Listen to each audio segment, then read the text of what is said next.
Buenos días, soy Marta de la empresa Music Library.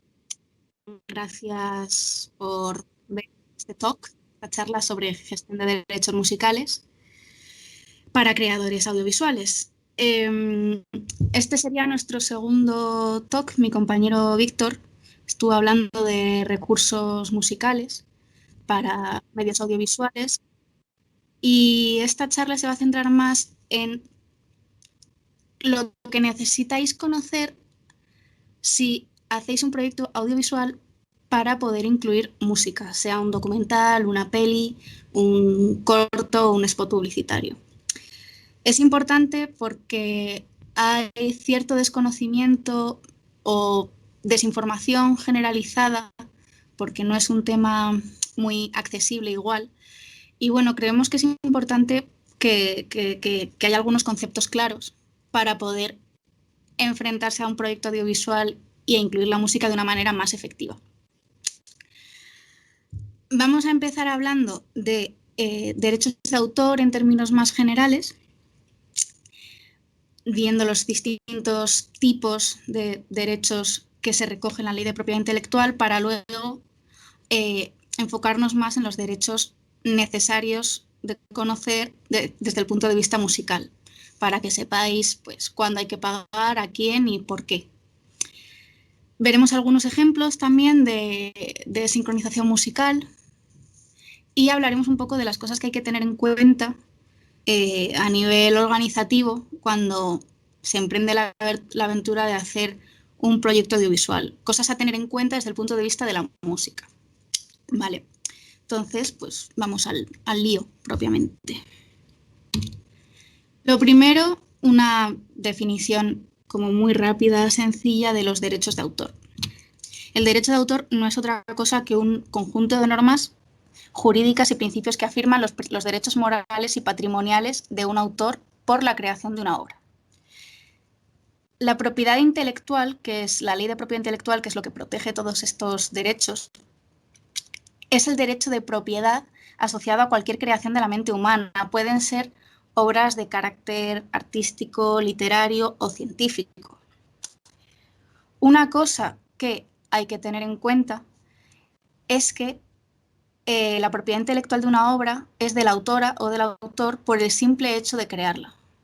No es necesario ningún formalismo ni ninguna gestión burocrática para que te sea reconocida la autoría de tu obra, ¿vale? En principio, eso es la teoría. Dentro de los derechos de autor, podemos reconocer dos tipos principales: los derechos morales y los patrimoniales. Los derechos morales son de carácter personal, irrenunciables e inalienables, y algunos de ellos son ilimitados en el tiempo. ¿Qué quiere decir? Que si tú has creado una obra, sea de carácter literario, artístico, científico, vas a ser siempre el autor o autora de esa obra por mucho tiempo que pase, ¿vale? Dentro de estos derechos morales que no se pueden ceder, es decir, si yo creo la obra, no puede venir otra persona a decir que la ha creado y yo no puedo cederle la autoría. Seré yo la autora, podré cederle otro tipo de derechos, como vamos a ver más adelante. Dentro de estos derechos morales se pueden reconocer varios. El derecho al reconocimiento sería el derecho al reconocimiento de la autoría, básicamente, es decir, que nadie te quite tu paternidad o maternidad sobre la obra. El derecho de decidir si la obra va a ser divulgada o en qué forma, y también si esa obra se va a divulgar con tu nombre, con un seudónimo o anónimamente, porque existen esas opciones y es tu derecho moral decidir cómo va a ser. También está el derecho el respeto a la integridad de la obra, es decir, impedir cualquier deformación o modificación que pueda atentar contra la dignidad de la obra o del autor. Otro derecho que, recogido dentro de los derechos morales, sería el de modificar la obra respetando siempre los derechos adquiridos por terceros. Por ejemplo, un ejemplo como muy tonto, pero creo que ilustrativo, sería que yo tengo un cuadro que está en una colección en un museo y de repente me apetece que el cuadro en vez de azul tenga verde. O me apetece pintar 2 capas de pintura y borrar una parte del cuadro para cambiarla. Esto no podría hacerlo porque el museo tiene derechos ahora mismo sobre la obra y tal y como se ha pactado, el cuadro es el que yo entregué, no el que yo quiero modificar ahora. Otro derecho recogido dentro de los derechos morales sería el acceso al ejemplar único o raro de la obra cuando esté en posesión de otro, pues para que puedas ejercitar cualquier otro de los derechos, ¿vale? Pues queda solo una obra y quiero volver a ponerla a disposición del público, pues yo como autora tengo ese derecho de ir y decir, oiga, necesito esto, es mío, es mi obra y quiero volver a ponerla en circulación. Entonces, recapitulando, estos derechos son intransferibles de la persona que crea la obra. Como hemos dicho antes, hay otro tipo de derechos recogidos en la Ley de Propiedad Intelectual, que son los derechos patrimoniales. También podréis ver que los llaman de explotación o económicos. Quizá, si los llamamos derechos de explotación o económicos, su significado y diferencia respecto a los anteriores queda más clara. ¿Qué sucede con estos derechos? Estos derechos son limitados en el tiempo y son transferibles, ¿vale? Es decir, limitados en el tiempo porque en este caso depende de la legislación de cada país, ¿vale? Pero en España tienen vigencia hasta 70 años tras el fallecimiento del autor o de la autora. Y son transferibles, es decir, permiten una compensación económica por el uso de las obras, ¿vale? Al titular o a otra empresa. Un autor puede ceder a una editorial o a cualquier otra empresa la explotación, estos derechos, a cambio de una compensación económica. Cuando hablamos de que son transferibles, quiere decir que se pueden vender o se pueden ceder o compartir con terceros, normalmente con compensación económica, pero no tiene por qué ser siempre así. Por lo tanto, una diferencia fundamental con los derechos anteriores es que la titularidad de estos derechos no tiene por qué recaer sobre la autora o el autor. Puede estar en manos de otra gente, ¿vale? Dentro de los derechos patrimoniales de explotación o económicos, tenemos varios, ¿vale?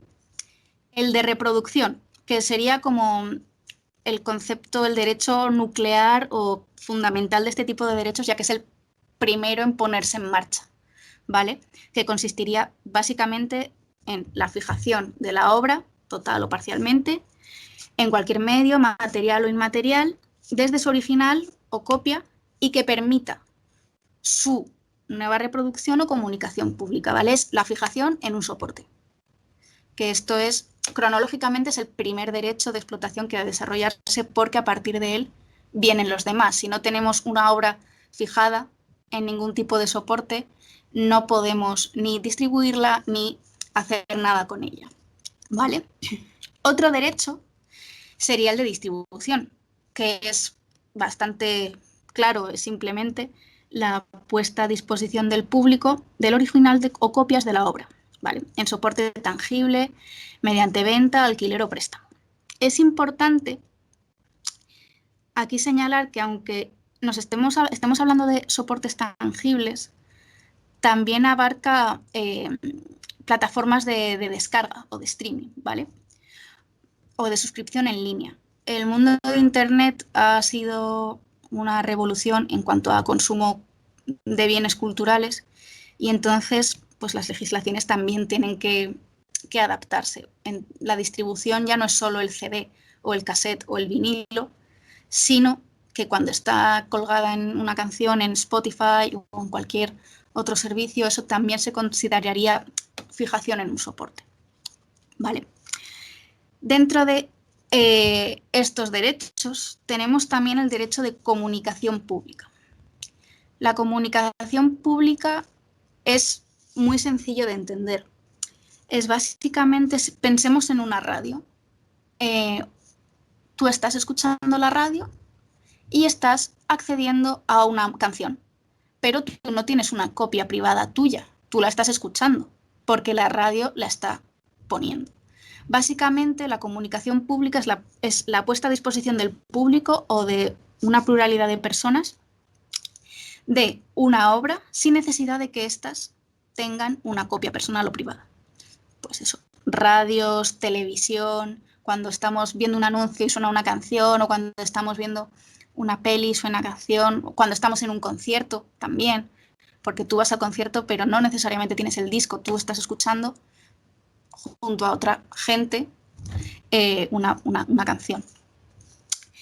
Otro derecho incluido dentro de los derechos patrimoniales o de explotación sería el derecho de transformación, que consiste en el derecho de autorizar o prohibir modificaciones en una obra, que sería como una obra preexistente y que dé lugar a una obra diferente o derivada. Ejemplos de esto, pues la traducción de un libro, por ejemplo, o la adaptación al cine de una novela, de un bestseller. Estos serían como ejemplos de transformación. Por otro lado, el derecho de colección, que la cesión de derechos de explotación sobre las obras de un autor no le impedirá publicarlas reunidas en una colección escogida o completa. Este derecho quizá nos interesa menos para el tema que vamos a tratar hoy. Por recapitular, los derechos morales son siempre de la persona que crea la obra, le guste o no. Puedes hacer una canción y luego arrepentirte mucho, lo siento, vas a ser siempre tú la autora o el autor, por mucho que te pese. Entre otros derechos que hemos nombrado, los derechos patrimoniales, por el contrario, pueden cederse a cambio de compensación económica o no. Normalmente sí. Un apunte que quería hacer es, como veis aquí, limitados en el tiempo hasta 70 años tras el fallecimiento del autor. Es decir, si un autor fallece y pasan esos 70 años, en principio la obra pasa a estar en dominio público, con lo cual no habría que pedir permiso para usarla. Es verdad que esto tiene matices, que igual luego comentamos para que no haya confusiones. Dentro de la ley de propiedad intelectual o dentro de la propiedad intelectual tenemos otro tipo de derechos, que son los derechos conexos. Estos derechos no protegen la actividad de los autores, ni porque no son autores en realidad, ¿vale? En realidad protegen la actividad o la labor de aquellas personas que contribuyen creativa o técnicamente en la obra o en la finalización de la obra. Y que suponen además una actividad de mediación entre la obra y el público. Es decir, sin su labor probablemente, aunque no sean actores, sin su labor esta obra no podría salir al público. Y aquí voy a hablar exclusivamente de lo que concierne a la industria musical, ¿vale? En el caso de la música, tenemos a los artistas, intérpretes y ejecutantes y a los productores de fonogramas o productores fonográficos. Los artistas, intérpretes y ejecutantes son aquellas personas, los músicos, por ejemplo, que intervienen en la grabación de un disco tocando, los cantantes, todas estas personas que contribuyen sin ser autor, pues a tocar, por ejemplo. Importante, una persona puede ser a la vez autor y artista o intérprete, ¿vale? Por ejemplo, si esto estaba pensado, por ejemplo, si Rihanna no compone sus canciones, los derechos o sea, el autor de la obra será otro, pero Rihanna es indiscutiblemente intérprete de las mismas. Entonces, ella tiene los derechos sobre su performance, sobre su interpretación, ¿vale? Pero también se da el caso que yo soy autora y puedo ser a la vez intérprete porque yo estoy tocando mi música. Entonces no son incompatibles, ¿vale? Los derechos de autor se encarga la SGAE en el Estado español, y en los derechos conexos, por ejemplo, para artistas, intérpretes y ejecutantes tenemos la AIE, ¿vale? Que es la Sociedad de Artistas, Intérpretes y Ejecutantes, que se preocupa pues, por todos estos asuntos. Por otro lado, tenemos también a los productores de fonogramas o los productores fonográficos, que es básicamente el sello discográfico, es decir, el que es el dueño de la grabación, ¿vale? De la grabación sonora. El caso de la industria musical es un caso complejo porque encontramos que al final la cadena de engranajes que se pone en marcha en cuanto a derechos de autor o derechos en general empieza en primer lugar con la autorización del autor para la fijación de una obra, y el producto final se ve afectado no solo por estos derechos de autor, sino también por los derechos de intérpretes y artistas y de los productores fonográficos, ¿vale? Hay que tener clara una particularidad de los bienes culturales musicales, y es que hay dos cosas. La partitura, o sea, los derechos de autor propiamente dichos, y la grabación. Y esto es muy importante tenerlo claro para lo que os voy a explicar en un breve momento, en breves instantes. Por otro lado, me parece interesante resaltar aquí el concepto de sincronización musical, ¿vale? Que es una cosa que creo que es bastante interesante para las personas que trabajan en el mundo audiovisual.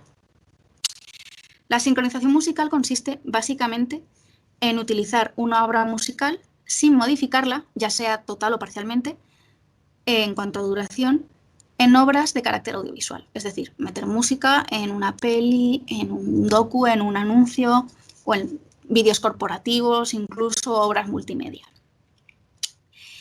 Es verdad que la ley de propiedad intelectual no recoge como tal el concepto de sincronización musical, ya que no es un derecho de explotación per se,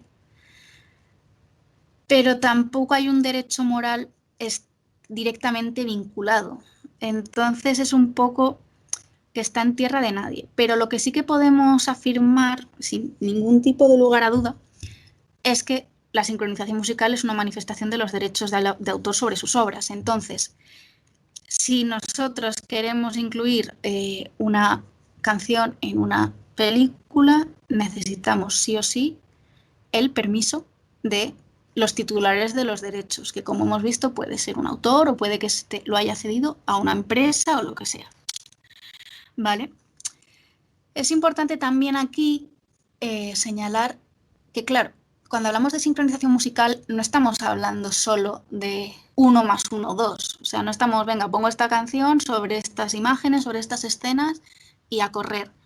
No, no es como simplemente esta suma, sino que hay una especie de simbiosis. Cuando tú estás viendo algo y estás escuchando una música, tanto la percepción visual como la percepción auditiva se ve influida, ¿vale? O sea, la imagen influye sobre el sonido a la vez, de la misma manera que el sonido influye sobre la imagen.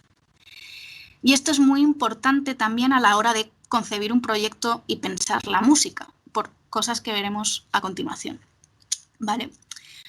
Es como si al ir juntas adquiere un nuevo significado, tanto imagen como sonido. Y esto es súper importante porque al final la música, el sonido es una parte crucial de cualquier proyecto audiovisual, o no de cualquier, pero de la mayoría, ¿vale? Ahora bien, vamos a ir a una cuestión práctica, que es ¿qué derechos necesito? Es decir, pongamos que somos una productora o tenemos entre manos un proyecto audiovisual y queremos incluir una canción. una canción que nos gusta, de un grupo que nos mola o que bueno, que nos parece que queda fetén en nuestro proyecto. Vamos a hablar aquí, ojo, de música comercial, ¿vale? Y música comercial no me estoy refiriendo a que sea música más o menos conocida, que esté en circuitos más o menos independientes. Música comercial entendida como aquella música que está pensada para ser escuchada.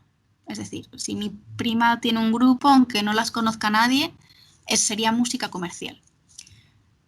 Para explicarlo un poco mejor, este concepto comercial iría un poco en contraposición a las músicas, a las production music o a las músicas de librería, que suelen ser bancos de sonido o catálogos musicales cuyas canciones están pensadas para incluir en medios audiovisuales, ¿vale? Entonces, pongámonos en música comercial para ser escuchada. ¿Qué derechos necesito? Pues, si pensamos que en el sector musical tenemos una gran amalgama de actores que contribuyen, autores, compositores, artistas, intérpretes, editoriales y productores fonográficos, hay que tener muy claro a quién pedir las cosas y por qué. Recapitulando, los compositores, las compositoras y autoras tienen los derechos sobre la propia obra musical. Los artistas e intérpretes sobre sus actuaciones o performance. Y los productores fonográficos sobre las grabaciones sonoras, ¿vale? Es decir, la fijación de una obra en un formato audible. Os adelanto que vamos a necesitar dos derechos, dos licencias, ¿vale? En el caso de la música comercial. Por un lado, los derechos editoriales y por otro, los derechos fonográficos.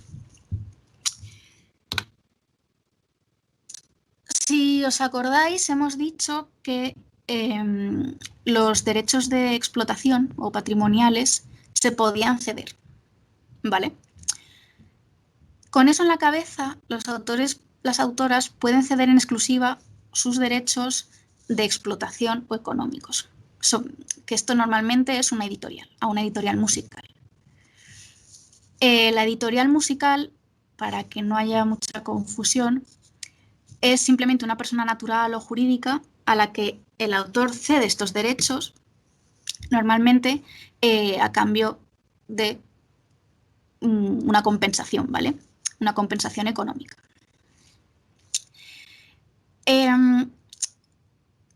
¿Por qué habría un autor de ceder estos derechos a una editorial? Pues bien, normalmente por una cuestión de win-win. El autor se presupone que no va a tener las herramientas o medios necesarios para llegar a tanta gente o a tanta audiencia como una editorial, ¿vale? Entonces, con ese fin se hace un contrato, se pacta qué tipo de compensación o qué tipo de reparto se hace entre editorial y autor, y así el autor confía en esta editorial para que le mueva la música, para que le coloque la música, para que, bueno, pues para que optimice el rendimiento de la música. ¿Vale? Como vemos aquí, la editorial gestiona los derechos. El otro derecho que necesitamos, el otro permiso que necesitamos, serían los derechos fonográficos, ¿vale? Como hemos dicho antes, los sellos de las productoras discográficas, los sellos, son los dueños de la grabación sonora, del máster sonora de la canción, ¿vale? Es el editor o el autor, a través del editor, quien autoriza al productor de fonogramas para hacer esta fijación en un formato audible, ¿vale? Por tanto, el resultado, ese máster, ese objeto con la grabación, es propiedad del productor fonográfico, ¿vale? Puede suceder que por lo que sea no quieran dar la licencia o tal. Vamos a ver qué se podría hacer en esos casos. En cualquier caso, siempre hay que saber quién tiene los derechos. Si queremos incluir una canción, es imperativo buscar quién tiene los derechos editoriales y quién tiene los derechos fonográficos. Porque si no, no vamos a poder seguir adelante con el proyecto, porque no vamos a poder empezar a hacer el proceso para pedir las licencias, ¿vale?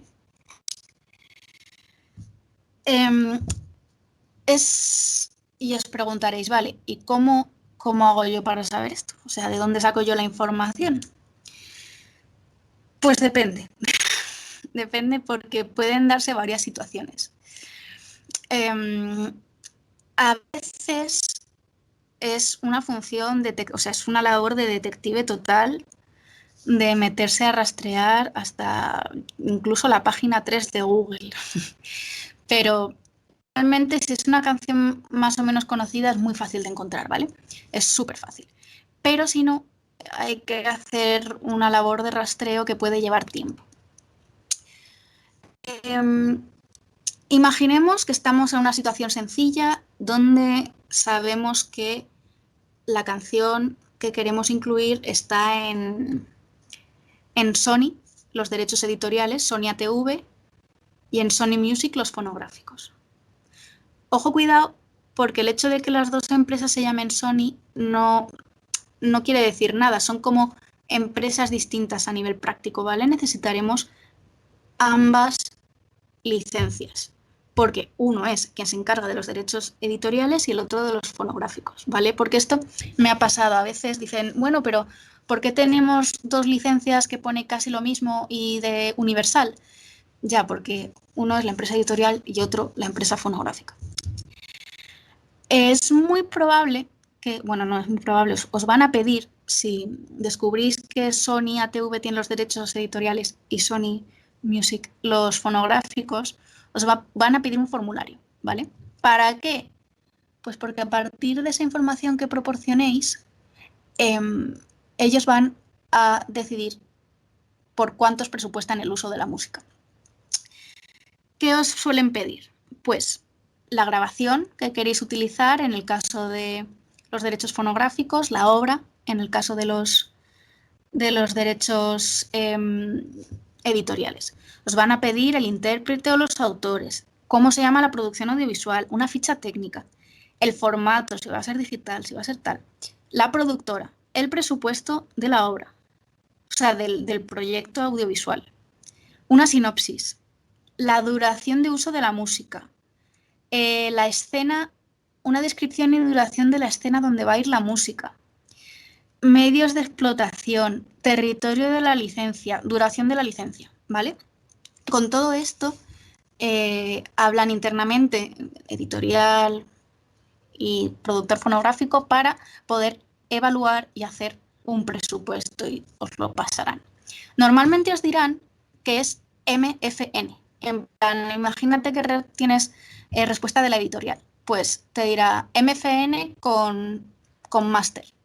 MFN significa como Most Favored Nation y es una cosa del derecho mercantil que básicamente lo que quiere decir es que si yo te he presupuestado 1.000 euros para el uso editorial y desde la discográfica te dicen que 2.000, los dos vamos a pedirte 2.000, ¿vale? Como que los presupuestos se igualan a la alza, ¿vale? Esto es una cosa súper común. Ahora bien, imaginemos, pues eso, que tenemos queremos incluir una canción, ¿no? Esto fue una campaña publicitaria con la canción Pump Up the Jam y, bueno, pues fue fácil, más o menos, porque ambas empresas eran Universal Publishing y Universal Music Group. Entonces se tuvo que gestionar, hubo 2 licencias y todo bien, ¿vale? Voy a pasar mejor al siguiente ejemplo. Esto es otra situación que se puede dar en la ardua aventura de intentar meter la canción en la peli. En este caso, esto es un documental que recrea como el periplo, la vida de un grupo de aviadores republicanos de España que se fueron a hacer cursillos de aprendizaje a la URSS, a la Unión Soviética, en plena guerra civil, y por motivos se tuvieron que quedar allí durante 15 años. Está bastante chulo, la verdad. Claro, en este caso fue una labor un poco jodida, si me disculpáis la palabra. Vamos a verlo. Estoy para vos, не стучите колеса. Кондуктор, нажми на тормоза. Я к маменьке родной, больной и голодный, спешу показаться на глаза. La guerra empezó en el año 36 y yo había nacido el 19, 17 años. 17 añitos. Y entonces te movilizaron. ¿Inmediatamente te movilizaron? No. Yo resistí todo lo que pude.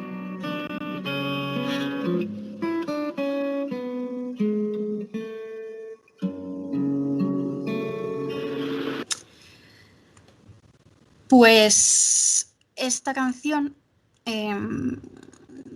querían como justo esta grabación y claro, hay veces que es muy fácil de encontrar quién tiene los derechos y otras veces es casi misión imposible.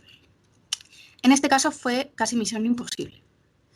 Entonces hubo semanas o meses de trabajo porque además las gestiones son muy lentas. Normalmente tienes que hablar, pues eso, editorial, buscar la editorial, hablar con ella, buscar la discográfica, si es que es otra, hablar con la discográfica. Igual, la canción pertenece a una editorial que ya no existe, entonces hay que averiguar quién ha recuperado ese catálogo o quién ha absorbido ese catálogo. Puede ser que tengas que hablar con gente de otros países, puede ser que te manden, no, es que este repertorio de este catálogo que no existe lo gestionan desde Italia. O sea, son comunicaciones que se pueden alargar, ¿vale? En este caso era complicado, era una canción muy específica y bastante antigua entre comillas, y pues bueno, al final dimos con ello. También puede pasar, y esto es también bueno que lo sepáis, que hay veces que no se puede dar con los autores, por ejemplo. O sea, que tú has hecho todo lo posible por dar con los autores, has escrito cartas a las entidades de gestión de derechos de los países que creías que tenían que ser, has intentado ponerte en contacto con herederos, con sucesores de los autores y es imposible. En esos casos puedes seguir adelante con el proyecto, aunque yo siempre preguntaría a las SGAE, si estamos en el Estado español, pero en principio se puede, siempre y cuando tú tengas constancia como de cartas oficiales, de cuanta más información mejor, de que tú has intentado por todos los medios conseguir hablar con los titulares de los derechos, pero que no has podido, ¿vale? Esta es otra música sincronizada en este docu, cantada por Imperio Argentina, Échale guindas al pavo. Vamos a verlo. Recuerdo que actué con un chico cantando la canción de Échale guindas al pavo y échale guindas al pavo que yo le echaría a la pava a tu quitar canela y clavo.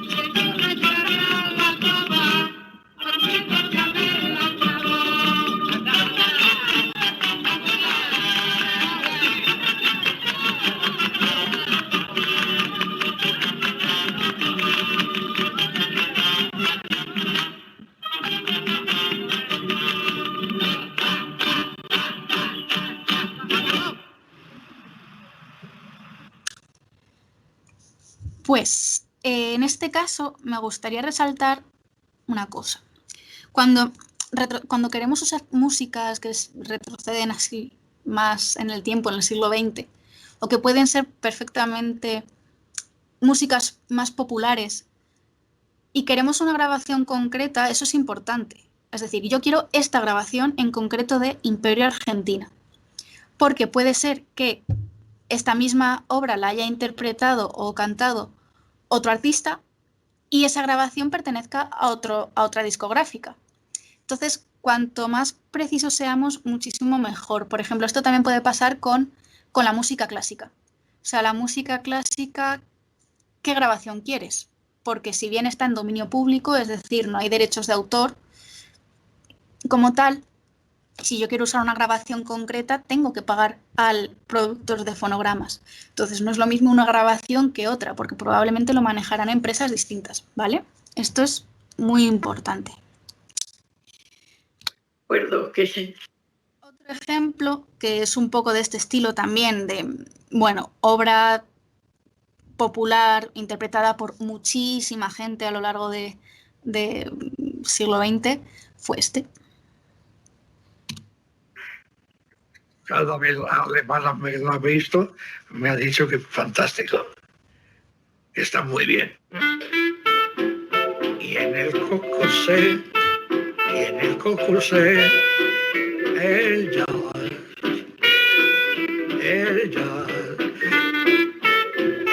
di, di, di, di, di, da, da, da.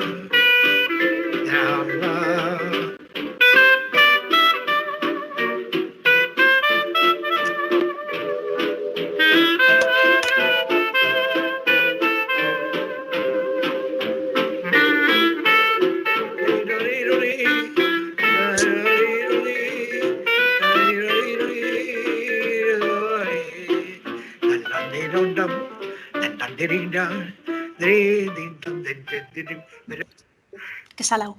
Me cae muy bien este señor.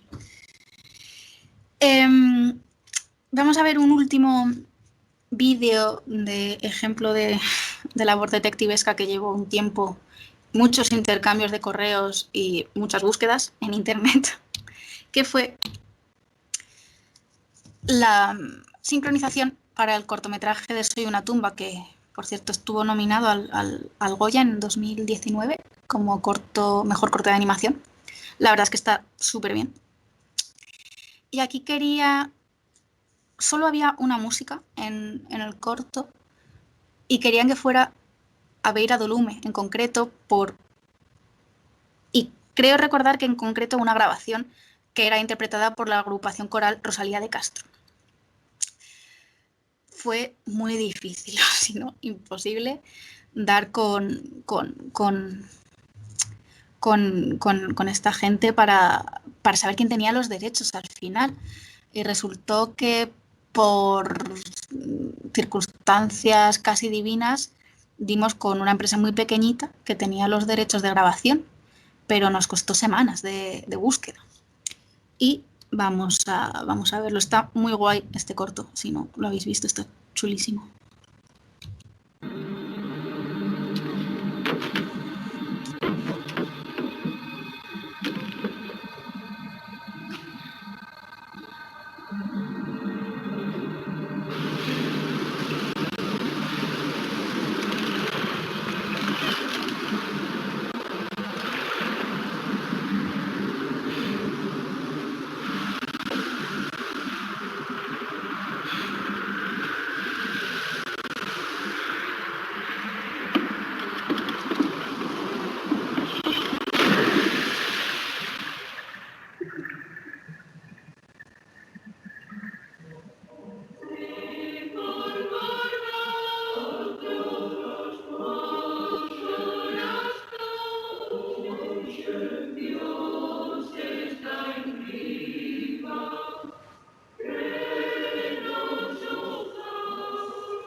Este corto está ambientado en un pueblo gallego en la época del contrabando allí en Galicia.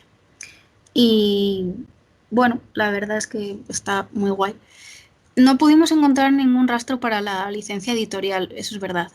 Y como os he comentado antes, pues se puede seguir siempre y cuando puedas demostrar que tú lo has intentado por todos los medios. Una cosa importante a mencionar es que siempre que se acaba un proyecto audiovisual, un corto, sobre todo aplicado a cortos, películas, documentales o series, súper necesario mandar los cue sheets, es decir, las tablas, hojas con la información de las músicas utilizadas, cuándo, quiénes son los autores, ¿vale? Porque en el caso de nuestro país, al menos así la SGAE tiene forma de identificar y hacer una correcta distribución a los autores que han participado en películas que se están emitiendo, ¿vale? Es súper importante y cuanto más detallado, mejor, para que no se echen atrás o que sea imposible de identificar correctamente a qué autor o autora corresponde cada obra. Una pregunta que es bastante del millón es si necesitamos una licencia.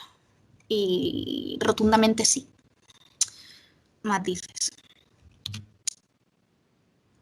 Si los derechos están vigentes, necesitamos el permiso de los titulares de los derechos para cualquier uso público, ¿vale? Es decir, como hemos visto, los derechos pueden estar bajo el control de varias figuras, el autor o la autora, la editorial, a la que le haya cedido el autor los derechos de explotación. Pero bueno, es importante saber que sí, que luego hay bancos de sonido que seguro conoceréis que puedes descargar gratuitamente, vale. Pero aseguraos, porque luego también puede haber muchos tipos de licencia. A no ser que ponga específicamente esta música la puedes usar sin ningún tipo de... sin más, vais a tener que informaros de qué licencia necesitáis, ¿vale? Seguramente habréis oído hablar, y esto me parece que es importante aclararlo, de la royalty free music, o sea, la música royalty free, ¿vale? Esto no hace referencia a un tipo de música, sino a un tipo de licencia musical, que lo que permite es que el comprador paga por la música una única vez y puede usarla tantas veces como quiera. A ver, el término royalty free es confuso y con razón, y por varias razones. Porque lo único que quiere decir es que está libre de royalties, ¿vale? Es decir, de pagos de acuerdo al número de veces que se usa. No es que sea libre de derechos, ¿vale? Tampoco significa que todas las librerías de música tengan el mismo modelo de negocio o que una licencia royalty free sea barata. Puede ser caras, hay de todo tipo de música y todo tipo de librerías, ¿vale? Es importante tener en cuenta que cuando tú estás comprando este tipo de licencia, no es que tú compres la canción para ti, tú estás comprando la licencia para usar en un determinado proyecto audiovisual, ¿vale? O sea, no es que sea para ti la canción ya. Entonces, es importante esto, ¿vale? Siempre que vayáis a usar un banco de sonidos o de música o librería o production music, aseguraos de qué tipo de licencia están usando como modelo de negocio para evitar rollos raros, impugnaciones o que os echen para atrás el proyecto, que os quiten el sonido si lo subís a YouTube. Importante también el tema de YouTube y del Content ID, porque, como sabréis ahora, el algoritmo de YouTube detecta a partir de un banco, un listado de obras protegidas por derechos, puede detectar que un vídeo está usando contenido protegido por copyright, ¿vale? Pueden pasar varias cosas, que los titulares de los derechos digan, no, quiero bloquear el contenido, o sea, te bloquean el vídeo, o quiero que se pongan anuncios y entonces los ingresos de publicidad van al titular de los derechos. También puedes hacer un seguimiento de las estadísticas del vídeo y ver qué pasa, ¿vale? También puedes bloquear en ciertas plataformas o en ciertos países. Por eso tened mucho cuidado a la hora de subir cosas a YouTube o a Instagram o Facebook, ¿vale? Porque tienen unos Content ID, el de Facebook, ¿cómo se llama? Rights Management, no me acuerdo, pero que va a identificar contenido protegido, ¿vale? Aquí quería hacer mención simplemente como a los distintos recursos musicales que tenéis, pues para que veáis un poco cuál se podría ajustar mejor a vuestras necesidades, ¿vale? Una composición original, es decir, una composición que tú le pides a un compositor o compositora para que sea solo para tu peli, pues todo esto es negociable, las tarifas, derechos, tal. La música comercial, la compuesta para escuchar, como hemos dicho, no son tarifas fijas y necesitamos la aprobación de la editorial y de la discográfica. Y la música de librería, los catálogos de librería o la production music, que es la música pensada especialmente para la sincronización en contenido audiovisual, pues depende del modelo de negocio de cada empresa, ¿vale? Pero en principio tú pagas esa licencia y tienes tanto editorial como fonográfico incluido. Para terminar, casi, sí, me gustaría hacer hincapié en varias cosas que son importantes, sobre todo porque nos hemos encontrado con productoras o con gente que quiere hacer proyectos audiovisuales y quiere meter música con ciertos problemas a nivel de gestión del tiempo y de planteamiento del proyecto, ¿vale? Siempre la previsión es muy importante, es decir, la música tiene que pensarse desde el principio para tener una idea clara. O sea, tienen que ir conectadas la música y la imagen de vuestro proyecto. ¿Por qué? Porque luego igual haces las pruebas con una canción y luego resulta que tienes que hacerlo con otra y ya no te cuadra. O sea, y ya no te cuadra no solo a nivel estético, sino que en tu cabeza te habías acostumbrado a una canción y de repente tienes que poner otra, ¿vale? Esto es súper importante. El presupuesto. La música debe presupuestarse siempre desde el minuto 1. Hay que hacer un hueco en el presupuesto inicial para la música, porque si no, puede pasar que, otra vez, vayamos a la editorial, vayamos a la discográfica porque queremos una canción concreta y resulta que se nos sale del presupuesto, pero por un montón. Igual, si tenemos un presupuesto muy reducido, pues habrá que buscar músicas más baratas, que normalmente tienden a ser las músicas de librería. Por eso el presupuesto tiene que estar bien definido, ¿vale? Porque si no, luego aparte es una gestión muy larga la de intentar conseguir licencias de editorial y discográfica para que luego nos digan, no, es que el presupuesto es este dinero y tenéis como la cuarta parte. Y el tiempo, súper importante. La gestión de derechos, sobre todo de música comercial, de hablar con editorial y discográfica, es larga, por lo que os he comentado, porque puede ser que tenga que hablar Sony aquí, tiene que hablar con Sony en Holanda, que a su vez tiene que hablar con no sé quién. Son plazos que hay que ver con tiempo.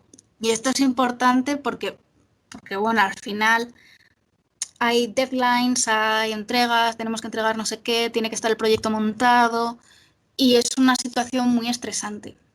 Entonces, si tenéis una previsión clara de la música que queréis utilizar, podéis buscarla.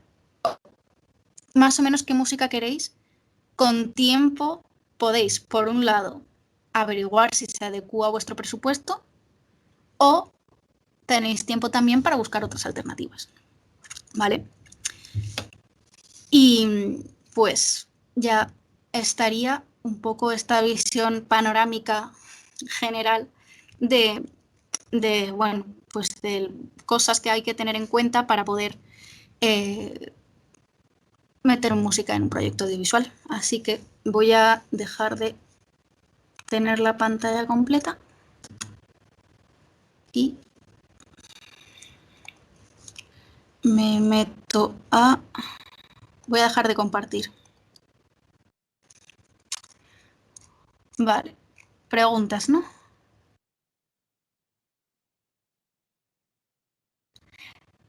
Un cantante músico que tiene un contrato con la discográfica comparte los derechos patrimoniales con la discográfica. Comparte los derechos patrimoniales con la editorial, ¿vale? Es decir, es muy importante aquí, por ejemplo, no sé si igual te puedes referir a qué pasa cuando se venden los discos y empiezan a sonar. y empieza a sonar la música.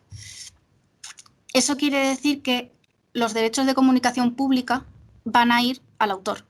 Es decir, los derechos que se ponen en marcha por poner una obra a disposición del público sin necesidad de que tengan una copia privada, ¿vale? Pero es más bien que el cantante o músico cede los derechos patrimoniales a la editorial. Yo soy estudiante y no tengo abogados ni sello discográfico. ¿Cómo podría proteger mi obra de forma sencilla? Vale. En este caso, tú no tienes por qué ceder tus obras a una editorial, ni mucho menos. Y puedes producirte también tú. En ese caso, yo lo que te recomendaría es darte de alta como autor en SGAE, o si no tienes nada en contra de este tipo de procedimientos, en AGEDI creo que el proceso es un poco más complicado, pero sería la entidad que protege a los productores fonográficos. Mi recomendación es, si eres autor y cantante o músico, dar de alta en SGAE y en AIE, porque los derechos te quedarían cubiertos y cada vez que tu música suene en una radio o en cualquier cosa, te llegarán derechos de comunicación pública y de reproducción. Vale. También es verdad que, bueno, hay gente que opta por hacerlo un poco más en plan autogestión. Existen las licencias Creative Commons, por las cuales pues tienen como tienen varias alternativas, y tú puedes especificar en esa licencia qué uso puede hacer otra persona de tu música, ¿vale? ¿Qué hay que hacer para poder subir música propia a una librería como la nuestra? Pues mandar un correo. Normalmente esto, supongo que te refieres a Audio Network, ¿no? O en el caso de Audio Network, se encargan desde la central de Londres de recibir todas estas propuestas, ¿vale? En el caso de que sea nuestro catálogo de AdMusic o de lo que controlamos nosotros desde aquí, mandar un correo con propuesta, un poco el portfolio, canciones y tal.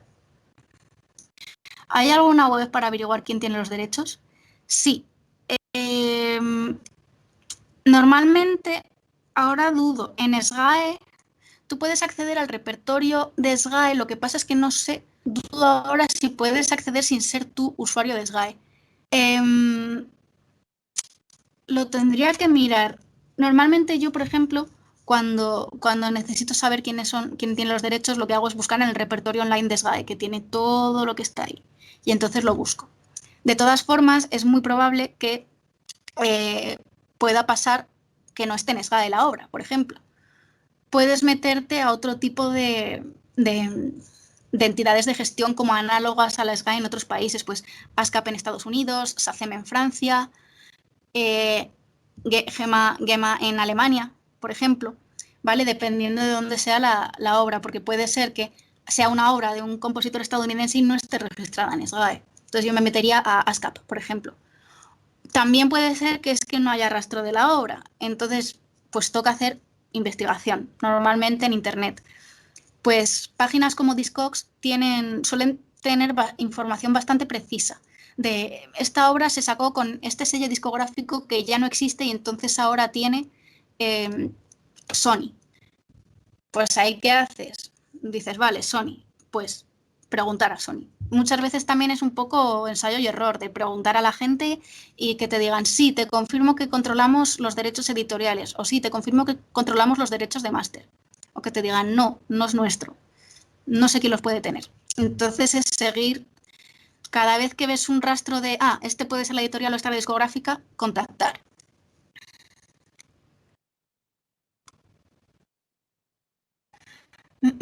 Si se separan los titulares de la obra y uno quiere volver a tener los derechos de la obra, se hará cargo de los derechos en conjunto. En este sentido, no. Entiendo que te refieres a que si hay varios, por ejemplo, una canción que tiene 3 autores o 3 compositoras y se separan, y entiendo que es porque es un grupo, y se separan, ¿no? En ese caso, tú sigues siendo autor o autora. Aunque yo me separe de mi grupo, sigo siendo la autora. Y si he registrado mi obra, pues así está registrada. No puedo dejar de ser autora. No sé si era por ahí.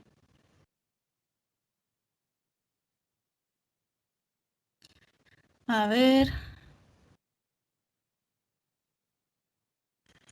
Ah,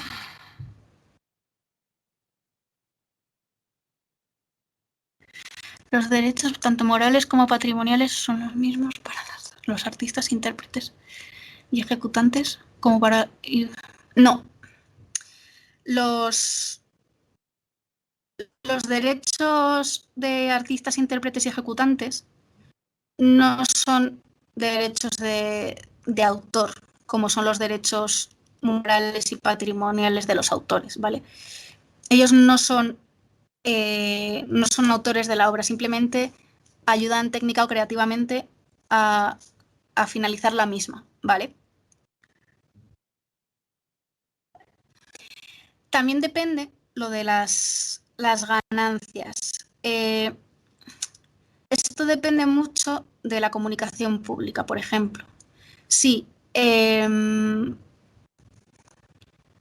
tu música o tu canción suena en la radio, a ti te corresponde como autor una compensación económica por esa, por esa puesta a disposición del público, que normalmente se encarga la SGAE de hacerla, y si eres intérprete o ejecutante, se encargaría a ella, ¿vale?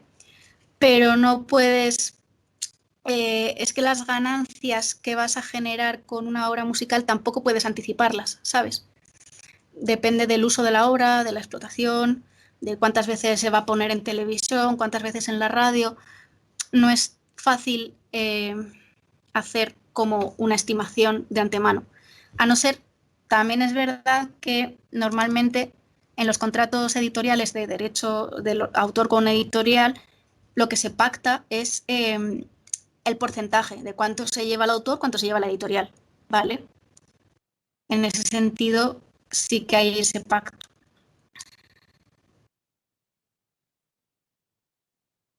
Ah, perdón, leo las preguntas. Federico. Pero ¿no hay alguna web como Shutterstock en el que los usuarios suben sus vídeos sin pasar aprobaciones de una manera sencilla para la música? Mm, em, la verdad que no lo sé. Voy a releer la pregunta mentalmente, ¿vale?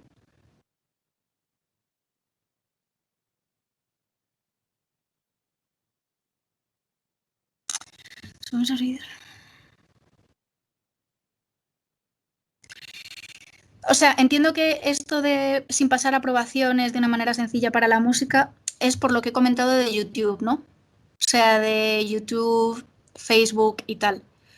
Yo la verdad es que lo que conozco son estas plataformas, porque son las que trabajamos normalmente, porque trabajamos mucho con publicidad y se hace un montón de campañas digitales en YouTube y Facebook, redes, Instagram. La verdad, no te sabría decir, porque depende del algoritmo o del Content ID, de la identificación de contenido de cada plataforma.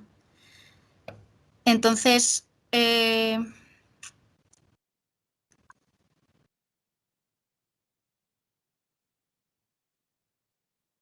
sin estar enviando correos, me refiero. O sea, sin hacer las gestiones largas y aburridas de contactar con la gente. Yo no lo he trabajado así, entonces la verdad que no. A ver, igual no estoy entendiendo la pregunta, ¿eh? Si me la tenéis que explicar 3 veces, por favor, adelante.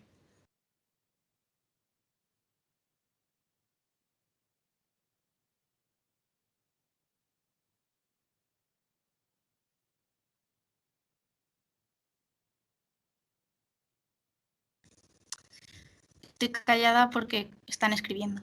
Ah,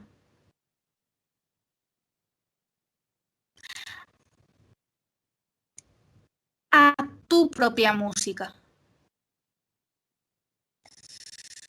Depende. Depende de...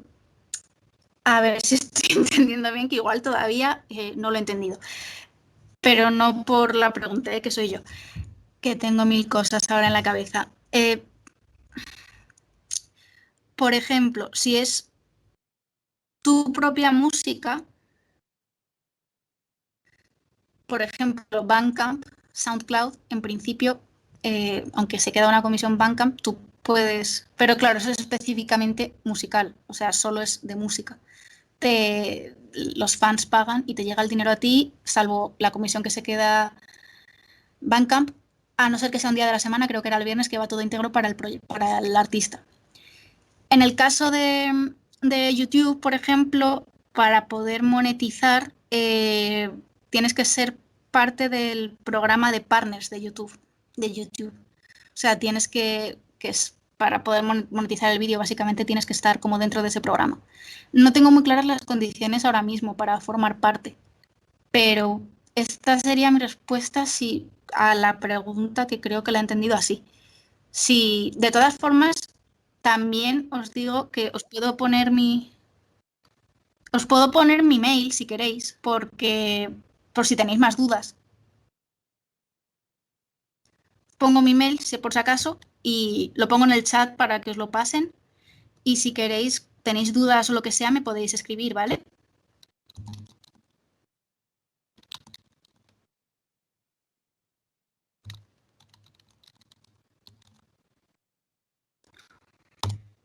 Si tenéis dudas de este estilo o tal, pues estaremos encantadas de ayudaros. Y pues, o cualquier duda que os pueda surgir en el futuro o lo que sea, ¿vale?